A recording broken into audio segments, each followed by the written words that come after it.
Chapter 28. In Zakinia, there is humanitarian disaster. Water population is starving to death in great numbers. Political, economic, social, and health crisis are getting deeper. More parts of Zakinia are daily falling to the invaders. Epidemics and new diseases spread over waterland. The conquerors are heading close to Quovanova. There is a huge panic in the capital of Zakinia. Amalans are still surging. They are taking bolder actions with swiftness. Landmen have cut off all Zakinian sea routes.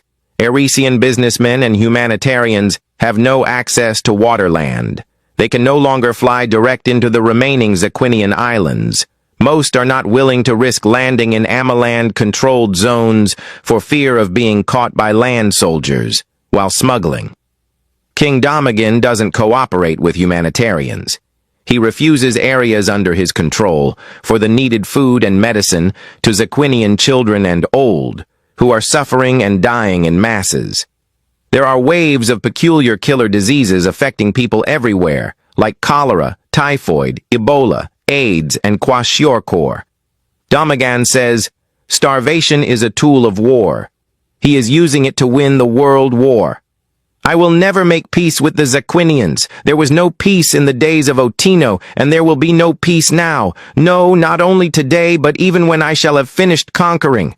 I know, people wish Damagan to lose, but Damagan is winning. The weak men we pity are even capable of more wickedness. My good friends, there can be no peace while El live, Damagan declared recently to journalist Weavers. Half of the water population is displaced in the same nation. They are crowded in refugee camps and private houses of kind citizens. Many are exposed to hostile weather, bad sanitation, and malnutrition. A lot of them are falling sick physically and mentally. Abandoned babies are being collected daily whose mothers had either dumped or died in the worst stages of war rush. As the odds are getting worse, lucky ones have been airlifted to Arisia. They have become refugees in alien country. Unlucky majority are left in violence and poverty, to sorrow, suffer, and survive in war-torn homeland. Zakinian civilians have no hopes, without food for the hungry, no medicines for the sick, and no houses for homeless populace. There are destroyed farms, abandoned factories, and empty markets. Goods and services are very scarce with too much kiro in circulation. Wicked land conquerors are oppressing powerless water civilians. Water citizens are turned into slaves in their beloved country. There are no more festivals and marriage ceremonies, no schools, theaters, sports, and religious centers. Culture is destroyed and social life is in disorder. Invaders rule water country with cruelty. Institutions are turned into concentration camps.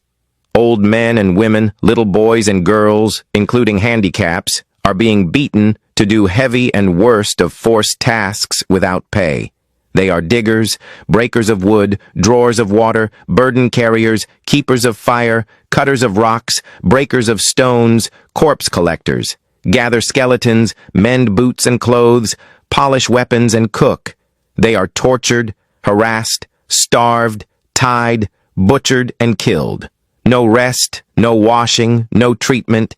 In rags, chains, little food, no drink, no respect, no sympathy, no discussion, no smile, no laugh, no complain.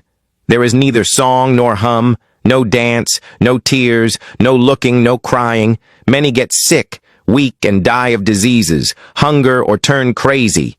Fishes attending to fire get blind, dried up, and slowly die. Tyranny rules and fear reigns all over waterland.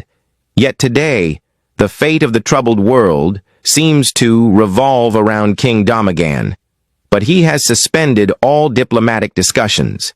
The king refuses to observe the ceasefire agreement Amaland signed under Peace of Air Garden. That is precondition for further peace talks. International pressure is on the stubborn king to stop fighting and make peace with his counterpart. But Damagan no longer shows interest in the peace process. He is increasing efforts, trying to overrun his enemy's country. The elephant wants no serious diplomatic nor peace commitments. International organizations and great personalities have been coming. They are all pleading, but Damagan is conquering, going